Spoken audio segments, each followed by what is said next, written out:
Bear cub found a crying human. Baby in the snowstorm. What Mama Bear did froze.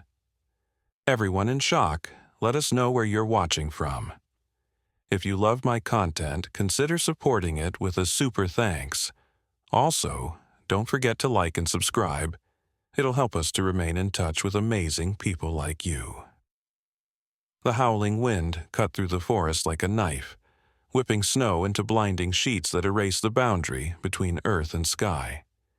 In the remote mountain village of Pinecrest, nestled between towering peaks, the blizzard had arrived without warning, trapping everyone indoors as night fell.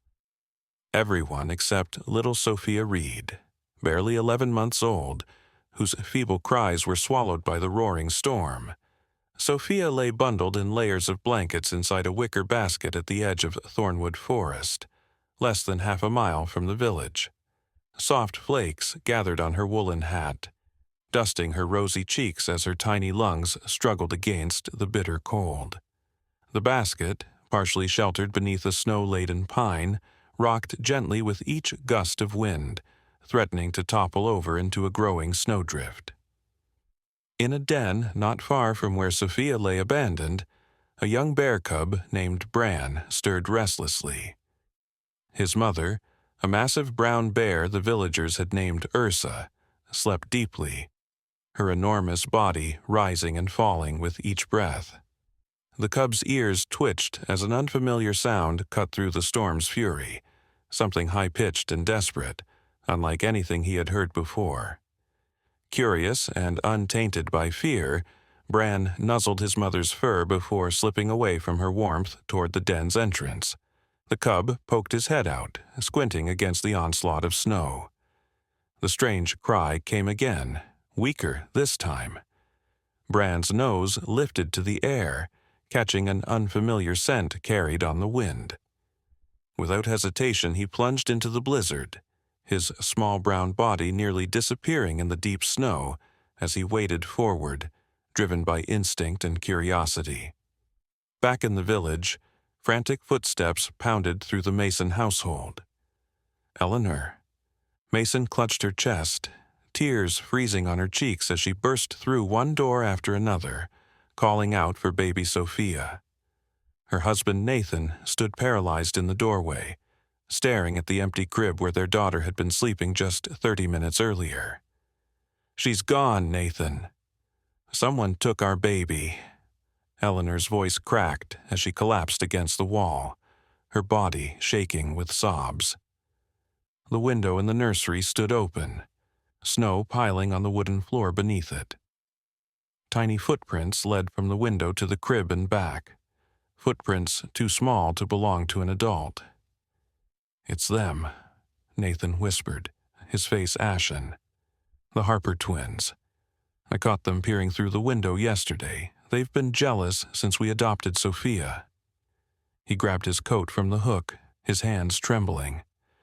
"Those troubled boys took her into the storm as some cruel prank. They couldn't have gone far in this weather."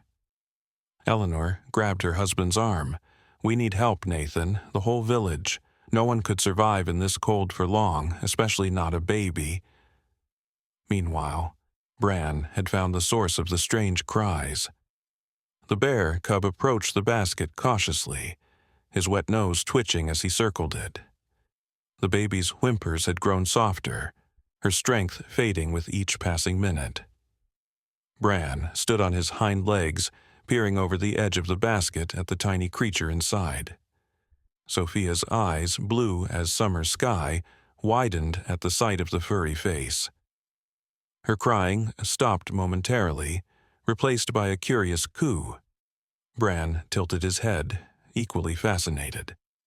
He dropped to all fours and nudged the basket with his snout, causing it to rock gently. A tiny hand emerged from the blankets, reaching toward the cub's fur. The touch was feather-light against Bran's muzzle, but it sent a jolt of connection through his small body.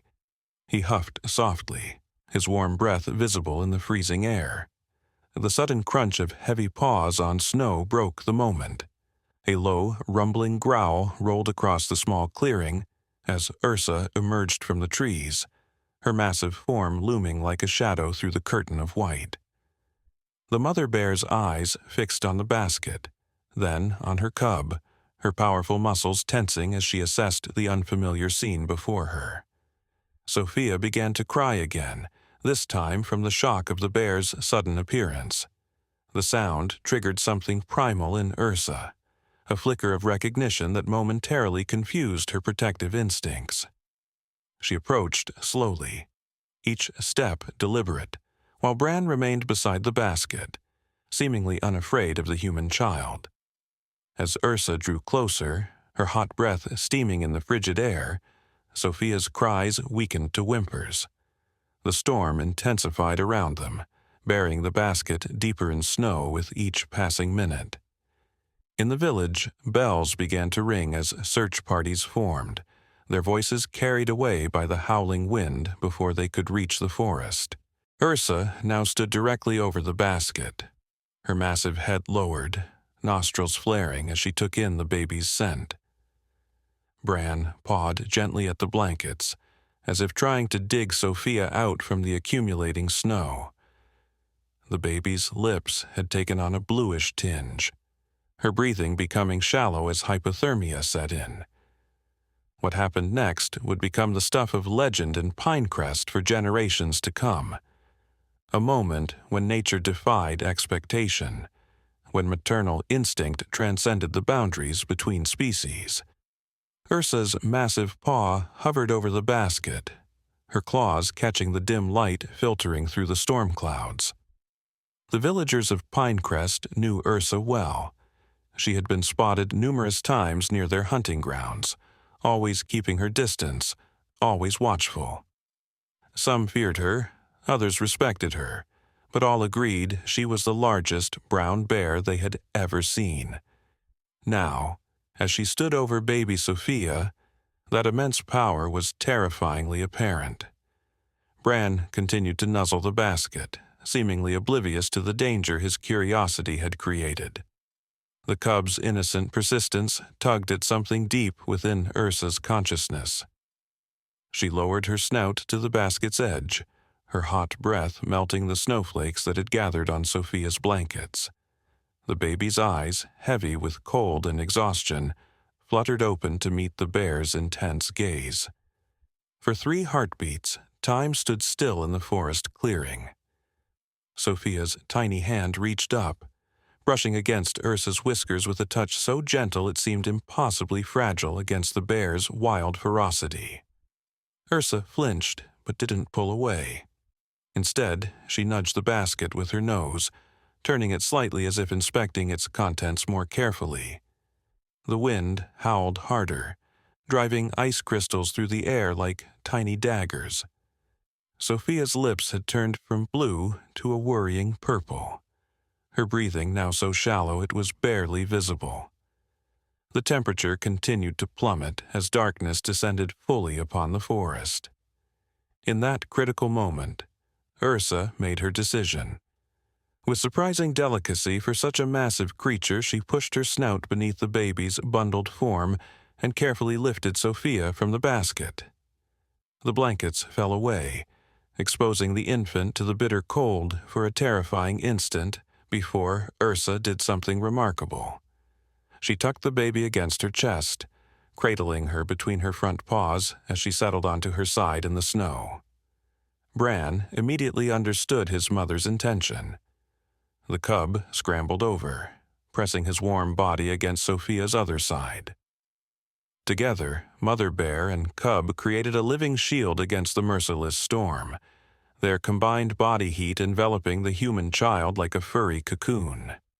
Miles away, in a dilapidated cabin hidden deep in the forest, 13-year-old twins Elias and Oliver Harper huddled by a meager fire, their thin faces pale with fear and regret.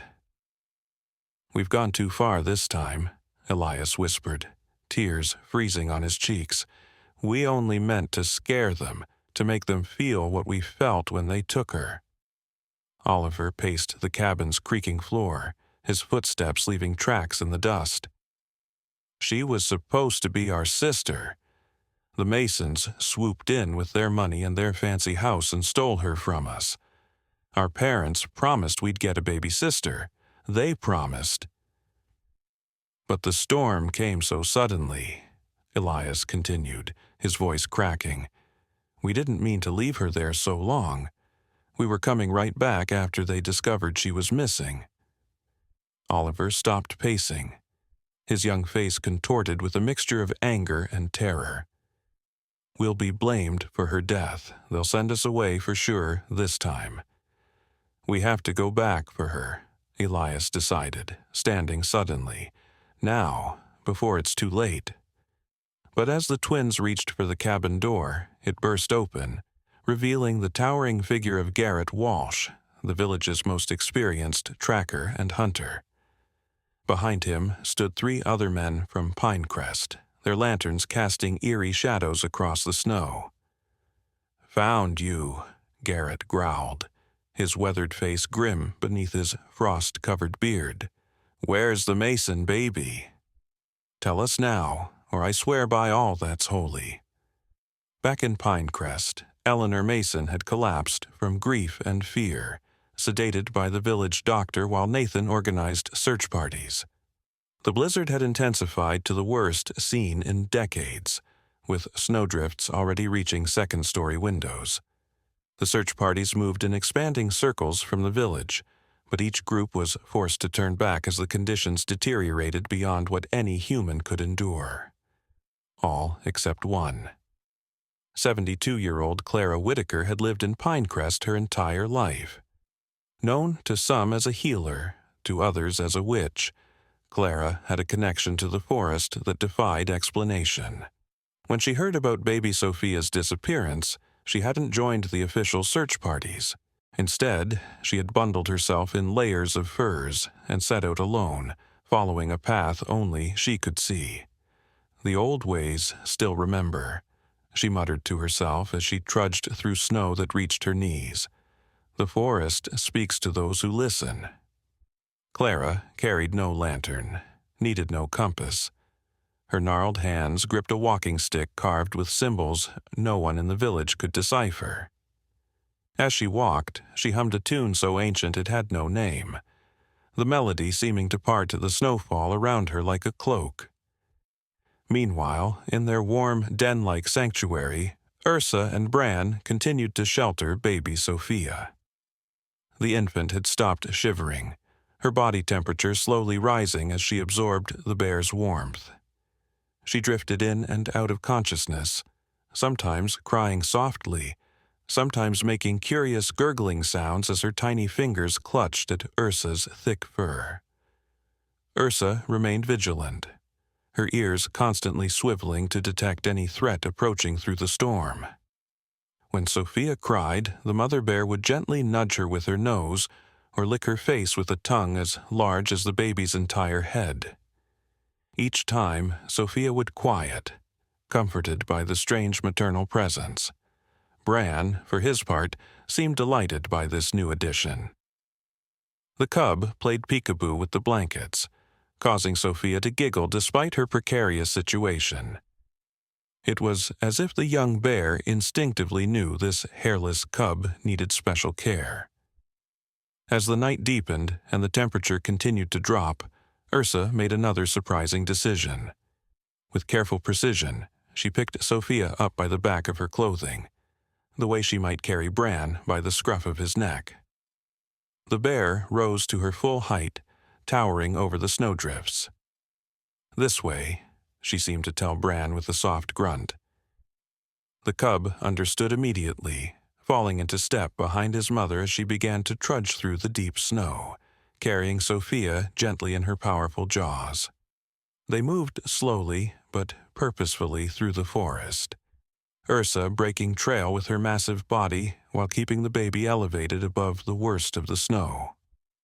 Their destination, the warm cave where they had been hibernating before, Bran's curiosity had led them into the storm.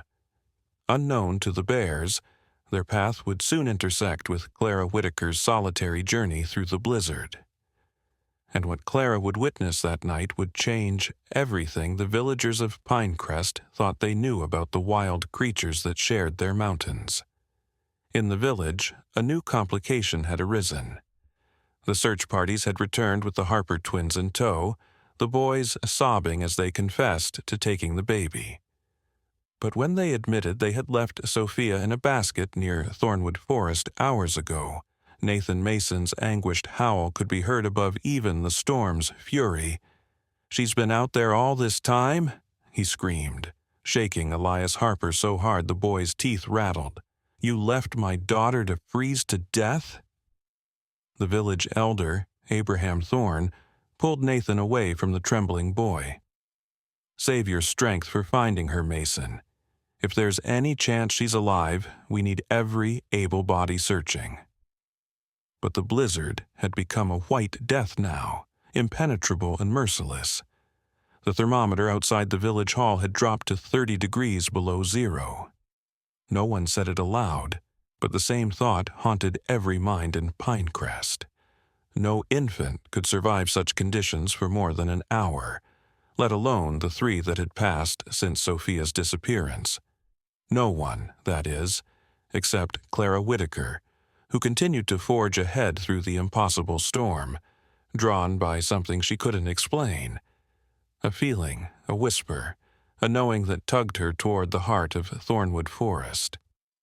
"Hold on, little one," she whispered into the howling wind. "The forest has seen you. The forest will not let you perish this night." The cave Ursa called home lay hidden behind a frozen waterfall, accessible only through a narrow passage that few humans had ever discovered. Inside, the temperature remained remarkably stable, protected from the brutal winds that howled across the mountainside. The floor was lined with years of gathered pine needles, moss, and fur, a natural bedding that had been compacted into surprising softness. Ursa ducked her massive head as she entered the passage, still carrying Sophia delicately in her jaws. The baby had fallen into a dangerous sleep, her body conserving what little energy remained. Behind them, Bran scrambled to keep up, occasionally whimpering when a particularly strong gust threatened to knock his small body off balance. Once inside, Ursa moved to the back of the cave where the ambient heat from the thermal springs deep within the mountain created the warmest spot. There, she gently placed Sophia on a bed of fur, remnants of previous meals and molted winter coats, and began to methodically remove the snow-crusted outer layers of the baby's clothing with her teeth and claws, displaying a dexterity that would have astonished any human observer. The wet outer garments removed, Ursa curled her massive body around Sophia, creating a fortress of fur and warmth. Bran joined them, snuggling close to the baby, his curious eyes watching her face as color slowly returned to her pale cheeks.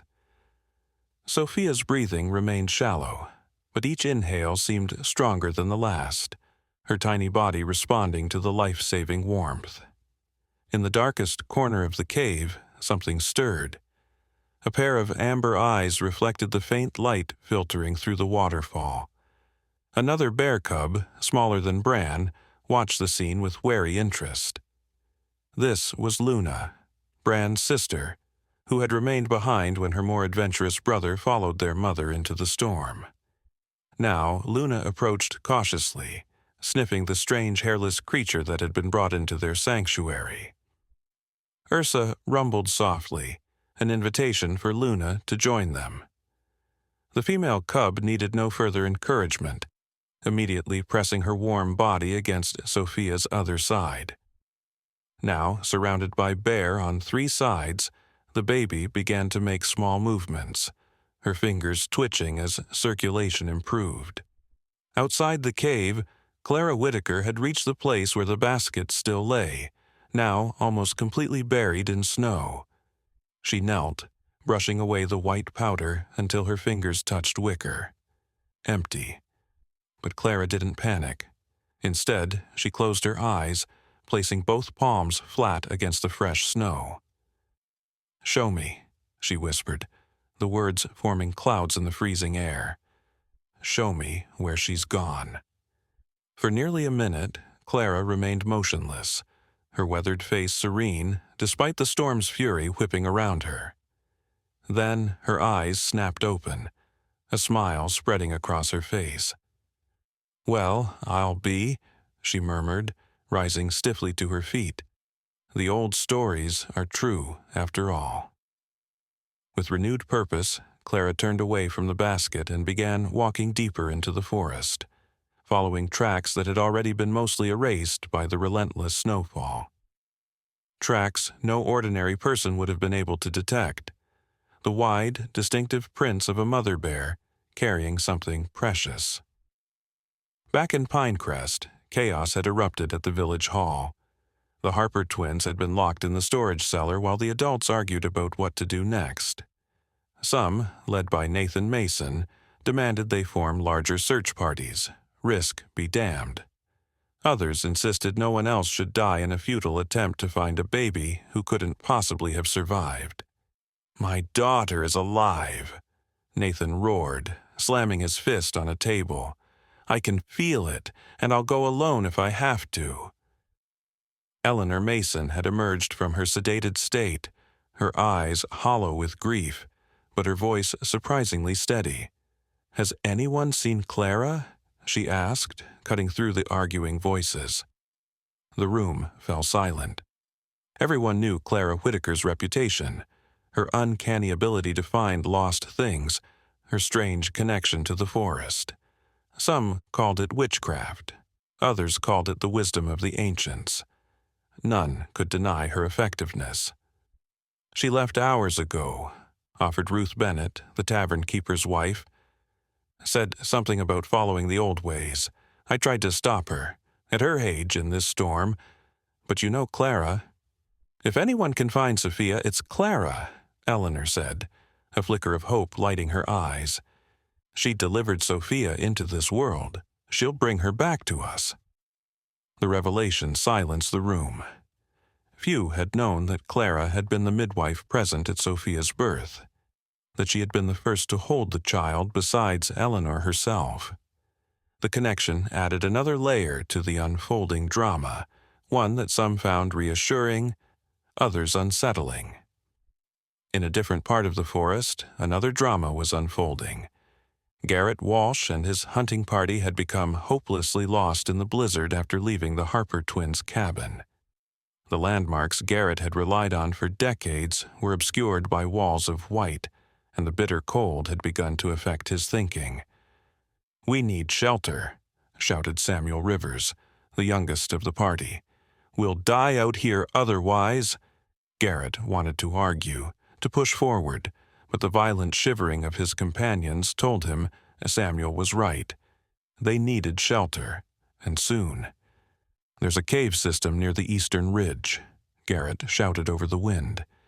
"If we can reach it before frostbite sets in, we might survive the night."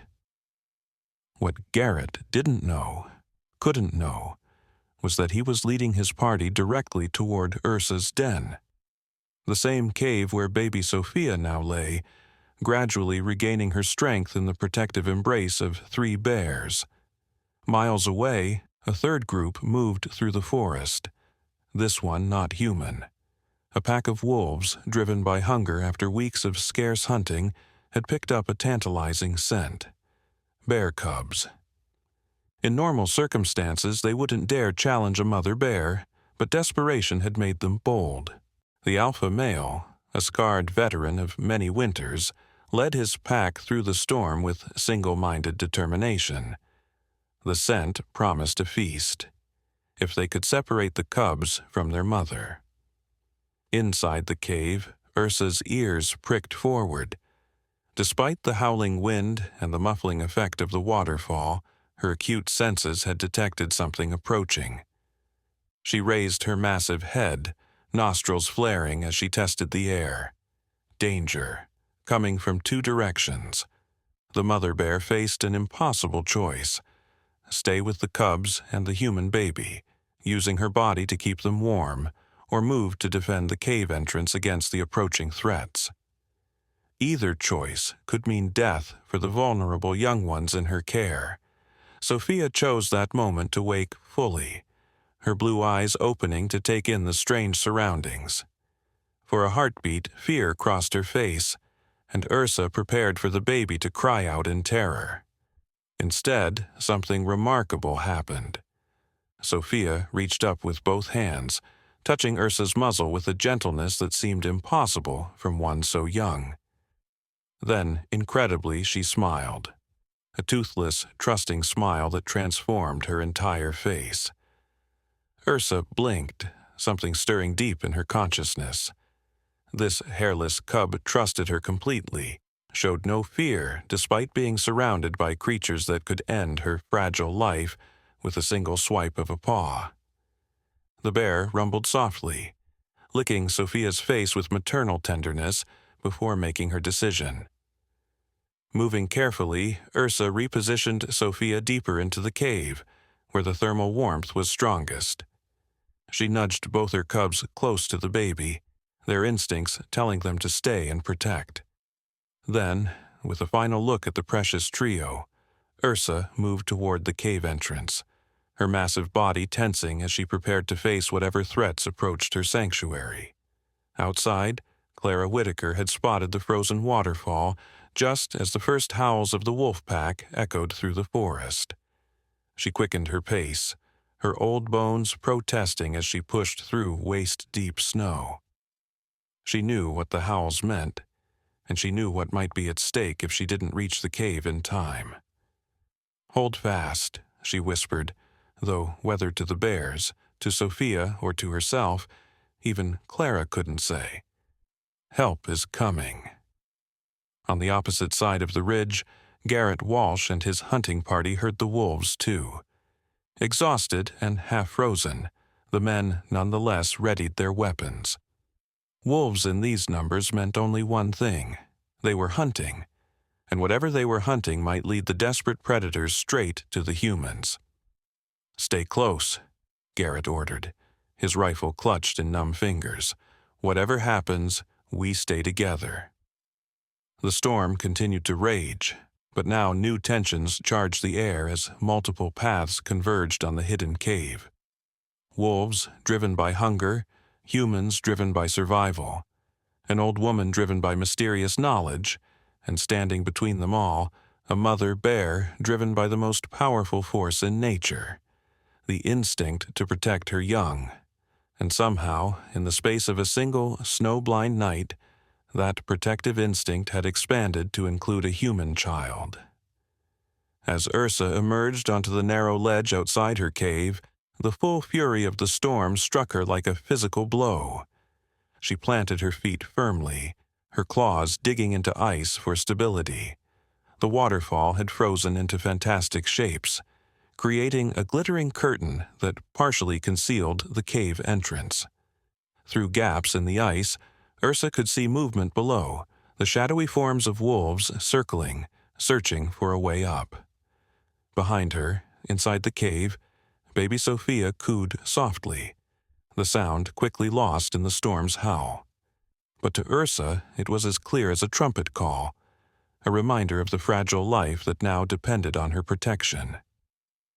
The mother bear rose to her full height, her massive silhouette visible even through the blizzard's fury, and released a roar that shook snow from the trees and momentarily silenced even the raging wind. The wolves hesitated, their hunger momentarily overcome by primal fear. The alpha male growled low, circling back as he reassessed the situation.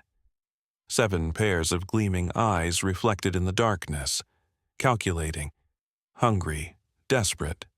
This winter had been crueler than most, driving the pack to take risks they would normally avoid.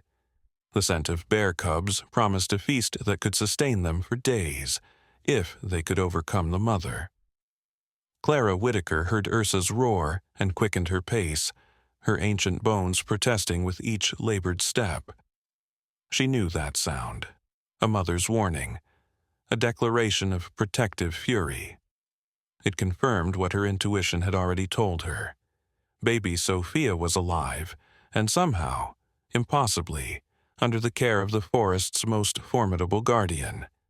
The old woman reached into a pouch at her waist, withdrawing a handful of powder that glittered strangely in the dim light.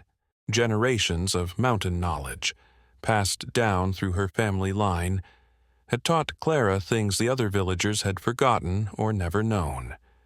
She cast the powder into the wind, muttering words in a language older than the settlement itself. Spirit of the forest, blind the hunters, shield the protector, guide my path. The powder dispersed, seeming to glow momentarily before disappearing into the swirling snow. Within seconds, the wolves' howls changed tenor, becoming confused, disoriented. The pack scattered temporarily, unable to maintain their coordinated approach. Inside the cave, Bran and Luna huddled closer to baby Sophia, sensing their mother's alarm. The human child had fully awakened now, her initial fearlessness giving way to hunger and discomfort. Her face scrunched up, preparing to cry, a sound that would carry through the cave and potentially draw unwanted attention. In a moment of startling intuition, Luna began to gently lick Sophia's face, the way Ursa would comfort her cubs. The unexpected sensation distracted the baby, her budding cry transforming into curious coos. Bran, not to be outdone by his sister, carefully nudged a chunk of honeycomb toward the baby, a treasure he had been saving from their last raid on a wild bee's nest before winter set in. The sticky sweetness touched Sophia's lips, and her small tongue darted out instinctively. The taste, rich, complex, unlike anything in her limited experience, widened her eyes in surprise, then delight. Her tiny hands reached for more, momentarily forgetting her discomfort.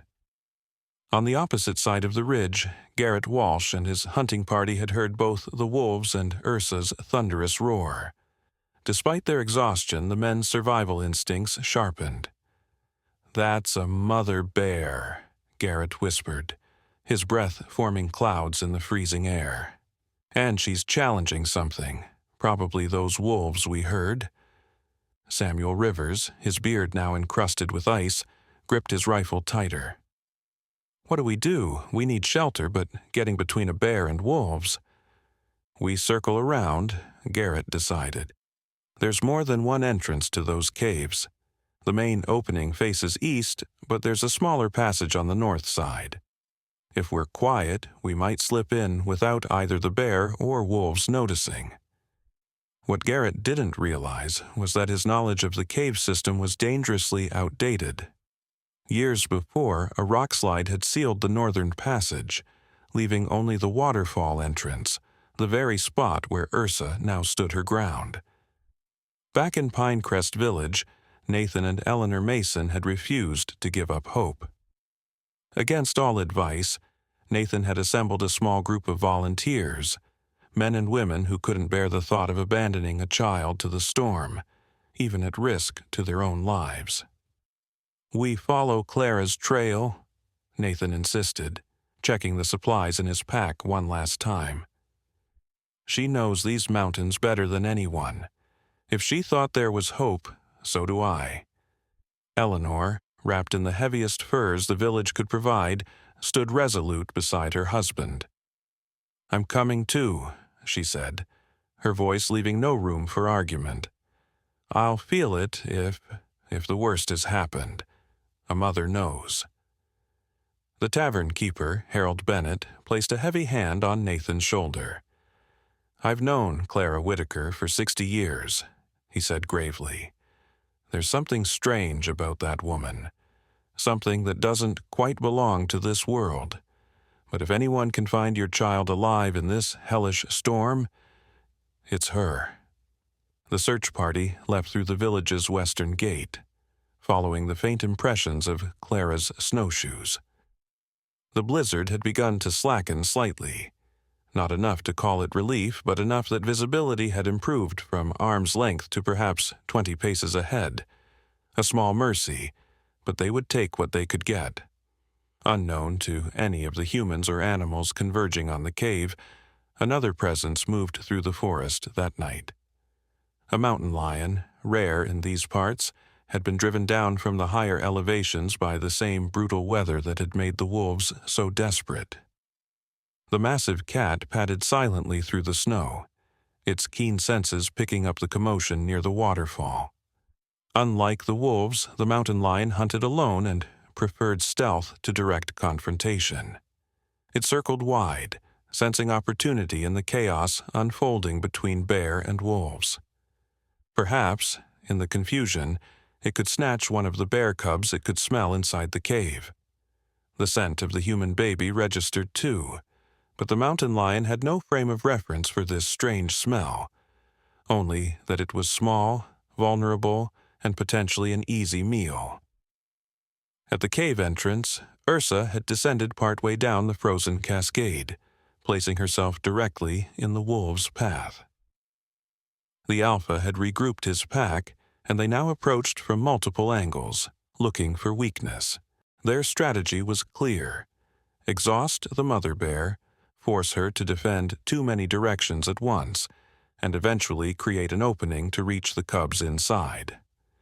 What happened next would later be described by Clara Whitaker as the moment the forest itself took sides. A deafening crack split the night as a massive section of ice and snow broke free from the mountainside above the cave. The avalanche was small by mountain standards but perfectly timed and placed. It swept down directly into the wolves' position, scattering the pack and burying two of the smaller members completely. The alpha howled in confusion and rage, backing away as he reassessed yet again. The odds had shifted against him, and the promise of food no longer outweighed the growing cost. With a final snarl in Ursa's direction, he led the remaining wolves in retreat, disappearing into the swirling snow as quickly as they had come. Ursa remained vigilant, her senses telling her that one threat had passed, but others remained. She could smell the mountain lion circling, biding its time. And now a new scent reached her sensitive nose: humans approaching from two different directions. Inside the cave, Sophia had managed to consume a surprising amount of honeycomb, the natural sugar giving her small body a much-needed energy boost. Her cheeks had regained their healthy pink color, and she babbled happily at the two cubs who continued to snuggle against her. The thermal warmth of the cave, combined with the bear's body heat, had created a pocket of survival in the midst of a killing storm. Clara Whitaker was the first human to reach the base of the frozen waterfall. Decades of knowledge told her to approach cautiously. A mother bear protecting her young was the most dangerous creature in these mountains. But Clara had one advantage the others did not: understanding. She stopped at a respectful distance, making no attempt to hide her presence. Then, setting down her walking stick, Clara did something that would have horrified any hunter or trapper in Pinecrest. She sat down in the snow, cross-legged, exposed and vulnerable, and began to sing. The melody was ancient, wordless, rising and falling like the mountains themselves. It carried clearly, despite the storm, a song that spoke of mothers and children, of protection and sacrifice, of the bond that transcends species and time itself. Ursa's reaction was immediate. Her aggressive posture softened slightly, her massive head tilting as she listened. The song awakened something deep in her consciousness, a recognition of shared purpose with this strange, frail human female. "I know you have her," Clara called when she finished her song. "I know you're protecting her. I've come to help, not to take her from you." Incredibly, Ursa seemed to understand, if not the words, then the intention behind them. The bear sniffed the air thoroughly, assessing Clara's scent, detecting no weapons, no threat, only the familiar smell of the baby inside, suggesting this human was somehow connected to the hairless cub under her protection. Above them, perched in the shadows of a rocky outcrop, the mountain lion watched this strange interaction with predatory patience. The old human posed no threat, but the momentary distraction it provided might create the opening the big cat needed. It gathered its powerful muscles, preparing to launch itself past the bear while her attention was divided. At that precise moment, Garrett Walsh and his hunting party emerged from the forest less than 50 yards away. Exhausted and half-frozen, they stumbled to a halt at the astonishing tableau before them, an enormous mother bear standing guard above a frozen waterfall, an old woman sitting calmly in the snow beneath her, seemingly in some kind of communication with the massive predator. "Clara!" Samuel Rivers gasped in disbelief. "What, in God's name?" The sudden voices startled the mountain lion into action. It launched from its hiding place in a blur of tawny fur, aiming to dart past Ursa into the cave entrance while the bear was distracted. Ursa pivoted with shocking speed for a creature her size, one massive paw swinging in an arc that connected solidly with the mountain lion mid-leap. The impact sent the cat tumbling down the ice-slick rocks, yowling in pain and surprise. But the mountain lion was not so easily deterred. It regained its footing and prepared for another attempt, this one more desperate, more dangerous. Garrett raised his rifle instinctively, years of hunting taking over. "I've got a shot at the cat," he called out, squinting down the barrel. "No." Clara's voice cracked like a whip. "Lower your weapon. You'll agitate the bear." Too late. The sound of human voices, the presence of so many potential threats, and the mountain lion's continued aggression pushed Ursa past her tolerance. The mother bear reared up to her full height, nearly 10 feet of muscle, claw, and protective fury, and released a roar so powerful it dislodged more snow from the trees. Inside the cave, baby Sophia began to cry, her wails echoing through the chamber and out into the night. The sound froze everyone in place, bear, mountain lion, and humans alike. It was a human baby's cry, unmistakable even to those who had never had children, and it was coming from inside the bear's den. "Sweet mercy," breathed Samuel Rivers. "Is that—" Clara seized the moment of stunned silence. "Nathan and Eleanor's child lives," she called to the hunters. "The bear has been protecting her. Lower your weapons if you want any of us to leave this mountain alive." The mountain lion, sensing the standoff and unwilling to face both an enraged mother bear and armed humans, slunk backward, still snarling but retreating into the shadows. One avenue of threat had diminished, at least temporarily. Garrett slowly lowered his rifle, his weathered face a mask of disbelief. "Clara, are you saying that bear rescued the Mason baby?" Before Clara could answer, new voices called from the forest's edge. Nathan and Eleanor Mason emerged with their small search party, drawn by the commotion and guided by an instinct that defied rational explanation. Eleanor pushed forward through the deep snow, her mother's heart recognizing her baby's cries through all other sounds. "Sophia!" she screamed, starting toward the waterfall without regard for the massive bear guarding it. Nathan grabbed his wife's arm, holding her back. "Eleanor, wait, the bear—" What unfolded in the next moments would be told and retold in Pinecrest for generations, each retelling adding layers of wonder until the story became legend. But the core truth would remain unchanged, a truth witnessed by nearly a dozen adults who would swear to its veracity until their dying days. Ursa stood at her full height, an imposing silhouette against the ice-covered rocks, her breath steaming in great clouds as she assessed the humans gathering below. Eleanor Mason's anguished cry had stirred something primal in the mother bear, a recognition that transcended species. The woman's scent carried the same notes as the baby's, and her cries held the same desperate quality that had first drawn Ursa to protect the abandoned child. Inside the cave, Sophia's wails grew more insistent. Bran and Luna paced anxiously around her, distressed by her cries but unsure how to comfort her. The honeycomb had provided temporary distraction, but now the baby needed what only her mother could provide. Clara Whitaker slowly rose from her seated position, her old joints creaking from the cold. With deliberate movements that telegraphed no threat, she turned to face Eleanor and Nathan. "The child lives because of this bear," she called out, her voice carrying surprising strength despite her years. "What we decide in these next moments will determine whether any of us leave this mountain alive, including your daughter." Nathan's face contorted with conflicting emotions.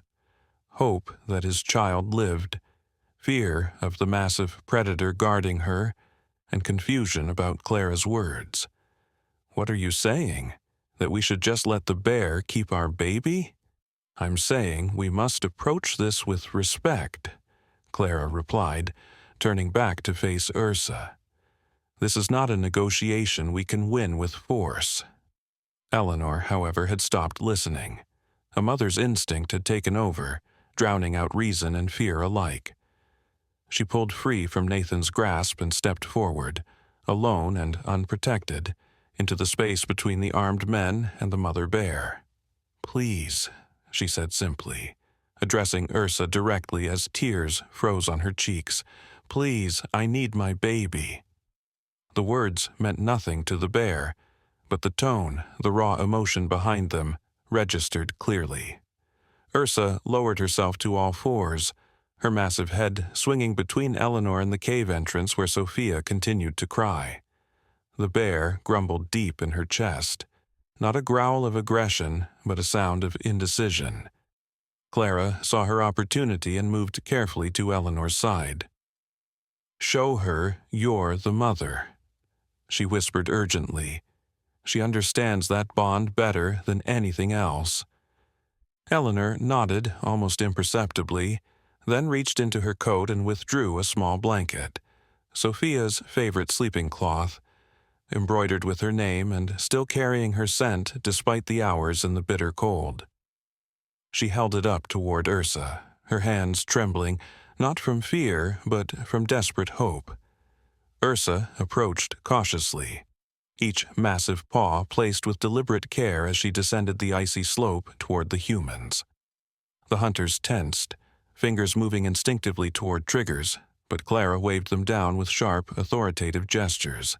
When only a few feet separated them, Ursa stretched her neck forward, nostrils flaring as she took in the scent of the blanket. Her eyes, deep, intelligent, impossibly knowing, locked with Eleanor's. For a breathless moment, two mothers regarded each other across an evolutionary divide of millions of years, connected by the most fundamental bond in nature. Then, Ursa did something that defied every natural instinct of her species. She turned her back on the humans, presenting the most vulnerable position a predator can assume, and began to climb back toward the cave entrance. Halfway up, she paused and looked back, her meaning unmistakable. "Follow." "She's inviting you," Clara whispered, awe evident in her voice. "Just you, Eleanor. The rest of us will wait here." Nathan started to protest, but Clara silenced him with a raised hand. "Trust me in this, or all may be lost." With her heart pounding in her ears, Eleanor began to carefully climb the icy path Ursa had created. Her boots slipped on the frozen waterfall, but she caught herself each time, driven by a determination stronger than fear. The mother bear waited patiently, occasionally reaching back to nudge Eleanor's hand with her muzzle when a particularly treacherous section loomed. Below, the gathered villagers and hunters watched in stunned silence. Many made signs against evil, certain they were witnessing something outside the natural order. Others, including Nathan, simply prayed. To God, to fate, to whatever forces might be listening, for their loved ones' safety. At the cave entrance, Ursa paused once more, fixing Eleanor with one final, penetrating gaze before ducking inside. Eleanor hesitated only briefly before following, disappearing into the darkness after the massive predator. Inside, the cave opened into a surprisingly large chamber, dimly lit by a strange, phosphorescent fungus that grew in patches on the walls. The air was noticeably warmer, almost comfortable compared to the killing cold outside. Eleanor's eyes adjusted slowly to the dim light, and what she saw made her breath catch in her throat. In the center of the cave, on a bed of soft fur and dried vegetation, sat Sophia, alive, alert, and seemingly unharmed. Around her, the two bear cubs had created a protective circle, their small bodies providing warmth and companionship. Sophia looked up at her mother's entrance, her tear-streaked face breaking into a smile of pure joy and recognition. "Mama!" she called, speaking her first clear word in a moment that seemed ordained by forces beyond human understanding. Eleanor rushed forward, dropping to her knees beside her daughter and gathering her into a fierce embrace. Tears flowed freely as she ran her hands over Sophia, checking for injuries but finding only warmth and the sticky remnants of honeycomb around her mouth. The bear cubs backed away, retreating to their mother's side as Ursa settled herself at the edge of the chamber, watching the reunion with what could only be described as maternal satisfaction. Bran, the more adventurous cub, peeked around his mother's massive foreleg, clearly curious about the emotional display. "Thank you," Eleanor whispered, looking directly at Ursa. "How can I ever thank you enough?" The words were meaningless to the bear, of course, but the gratitude behind them seemed to register. Ursa rumbled softly, a sound so gentle it seemed impossible from such a formidable creature. Eleanor wrapped Sophia securely in fresh blankets from her pack, marveling at her daughter's condition. Against all odds, against nature itself, this wild apex predator had saved her child when all human logic said Sophia should have perished hours ago in the unforgiving cold. As Eleanor prepared to leave, Sophia twisted in her arms, reaching back toward the bear cubs with a plaintive sound. Bran responded, taking a tentative step forward before Ursa gently pulled him back with one paw. The boundaries between their worlds were being re-established, the temporary miracle of interspecies care coming to its necessary end. Eleanor backed carefully toward the cave entrance, keeping her eyes on Ursa out of respect rather than fear. At the threshold, silhouetted against the night sky where the storm had finally begun to abate, she paused for one final gesture. Taking one of Sophia's small mittens from her pocket, a pair Clara had knitted before the baby's birth, she set it carefully on a rock at the cave's entrance. A token of remembrance, of connection, of gratitude too profound for words. Outside, Nathan rushed forward as Eleanor emerged with their bundled daughter. The waiting villagers erupted in cries of joy and disbelief. Sophia was passed carefully to her father, who wept openly as he held his child, warm and alive against all possibility. "How?" he kept asking through his tears. "How is this possible?" Clara Whitaker stepped forward, her weathered face solemn. "There are forces in these mountains older than our understanding," she said quietly. The bear did what her instincts told her to do, protect a vulnerable young life, regardless of its species. We would do well to learn from such wisdom. As the reunited family began their careful descent from the waterfall ledge, Garrett Walsh noticed something that stopped him cold. Standing at the cave entrance, illuminated briefly by a break in the clouds, Ursa watched them leave. Beside her stood both cubs, healthy and alert. But on her other side, barely visible in the dim light, stood another figure, one that seemed to shimmer slightly before disappearing back into the cave.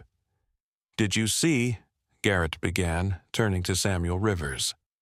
"I saw nothing," the younger man interrupted firmly. though his pale face suggested otherwise. And neither did you if you know what's good for us. Some things aren't meant for the telling. As the group made their slow way back toward Pinecrest, the storm finally broke completely, stars appearing in the clearing sky like silent witnesses to the night's miracles. Behind them, a mother bear and her cubs returned to their interrupted hibernation, the boundary between their world and the human one restored, but forever altered by what had transpired. In Pinecrest, the Harper twins awaited judgment for their reckless act. But fate, or perhaps Clara's intervention, had something unexpected in store even there. When they learned of Sophia's miraculous survival and the bear's inexplicable protection, the bitter jealousy that had driven their actions dissolved into profound remorse and wonder. The village doctor examined Sophia thoroughly upon their return, finding her not only unharmed but thriving, as if her hours in the bear's care had somehow strengthened rather than endangered her. The only visible marks were light scratches on her cheeks, not from claws or aggression, but from the rough tongues of bear cubs who had licked her face in curious affection. "A miracle," the doctor pronounced, shaking his head in disbelief. "There's simply no medical explanation for her condition. By all rights, exposure to those temperatures should have been fatal within hours." Eleanor and Nathan brought Sophia home to her crib, now positioned directly beside their bed where they could reach out and touch her throughout the night, reassuring themselves that she was truly returned to them. As Sophia drifted to sleep, she made a soft rumbling sound in her throat, an uncanny echo of Ursa's gentle grumble. Eleanor and Nathan exchanged glances but said nothing, adding it to the growing list of wonders they had no explanation for. Outside their window, the night had cleared completely, revealing a sky ablaze with stars, and from the direction of Thornwood Forest came a sound that carried clearly in the still, cold air, the distant call of a mother bear, bidding farewell to the strange, hairless cub who had, for one remarkable night, become part of her family. Spring came early to Pinecrest that year. The brutal winter that had nearly claimed Sophia's life gave way to a thaw so sudden and complete that the oldest villagers could recall nothing like it. Snowdrifts that had towered above rooftops in February had vanished by mid-March, and the first wildflowers were already dotting the forest floor before April arrived. With the changing season came a subtle shift in the village itself. The story of the mother bear who had saved baby Sophia had spread far beyond Pinecrest's boundaries, drawing curious visitors from neighboring settlements. Some came doubting, seeking to disprove what they considered a fanciful tale. None left as skeptics, not after speaking with the dozen witnesses who had seen Ursa guide Eleanor into the cave and watched them emerge with a thriving child who should have perished in the cold. The Harper twins, Elias and Oliver, had been spared the severe punishment many initially demanded. Eleanor herself had intervened on their behalf, arguing that their reckless actions had inadvertently led to something miraculous, a revelation about the natural world that none of them could have imagined possible. Instead of exile or worse, the twins had been placed under Clara Whitaker's guardianship. The old woman had taken them into her small cabin at the forest's edge, where she put them to work, learning the ancient ways she had preserved through the decades. To everyone's surprise, the boys had taken to her teachings with unexpected enthusiasm, their former bitterness replaced by a hunger to understand the deeper connections between humans and the wilderness that surrounded them. For the Mason family, life had transformed in ways both obvious and subtle. Nathan had stepped down as head of the village hunting parties, instead focusing his skills on guiding visitors safely through the forest. Eleanor had begun working alongside Clara, learning the healing properties of plants and the old woman's unique understanding of the mountain's rhythms. And Sophia, now 16 months old and taking her first wobbly steps, had developed peculiarities that both fascinated and slightly unnerved those around her. She showed no fear of wild animals, even when a fox had wandered into the village square. When upset, she sometimes made rumbling sounds in her throat that echoed Ursa's comforting grumbles. Most striking of all, she had developed a habit of seeking out the highest spot in any room, climbing furniture with surprising strength and agility for one so young, as if drawn to elevated perches where she could survey her surroundings. "She remembers," Clara had said simply when Eleanor mentioned these behaviors. "Some experiences leave imprints too deep for time to erase, especially in one so young."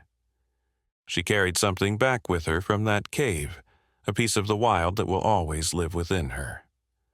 On a warm day in late April, as the forest burst with new life, Eleanor packed a small basket and dressed Sophia in her favorite blue dress.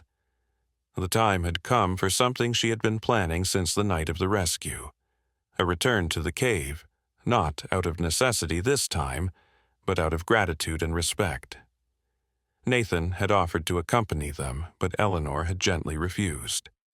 "This is between mothers," she had explained, "something neither of you would fully understand." Clara Whitaker joined them instead, her walking stick tapping a rhythm on the forest path as she led the way toward the waterfall. The old woman moved with surprising energy, as if the spring renewal had somehow seeped into her ancient bones.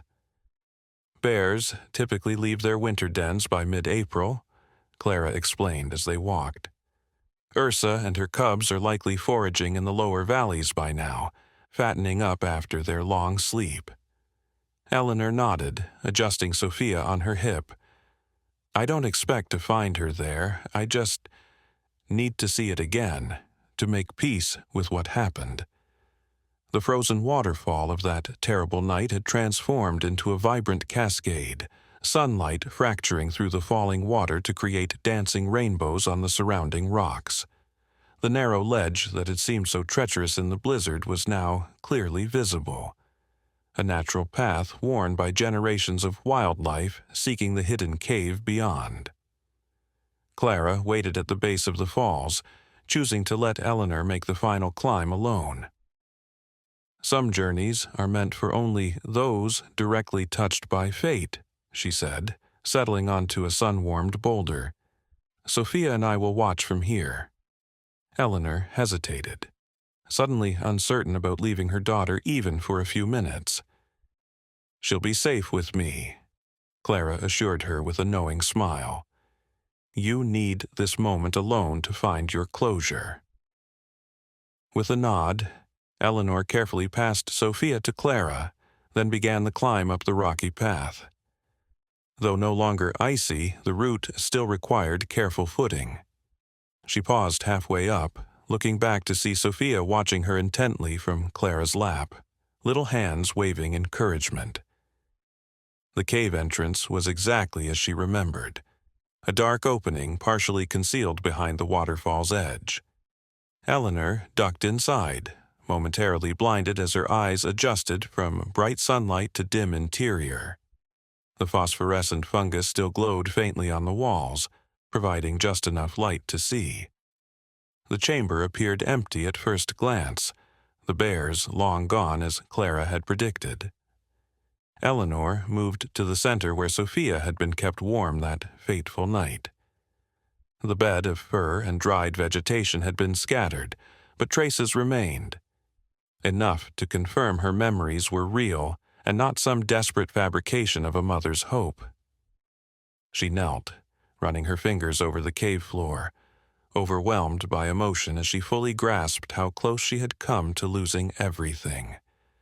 From her basket, she removed the items she had brought, a small carved wooden bear that Nathan had made for Sophia, a jar of the finest honey their village produced, and a letter she had written, expressing in words what she could never say aloud to those who had saved her child. As she arranged these offerings in a small hollow near the back of the cave, something caught her eye, a flash of red against the dark stone. Eleanor moved closer, her heart stuttering in her chest as she recognized what lay half-hidden in the crevice: Sophia's mitten, the one she had left as a token of gratitude.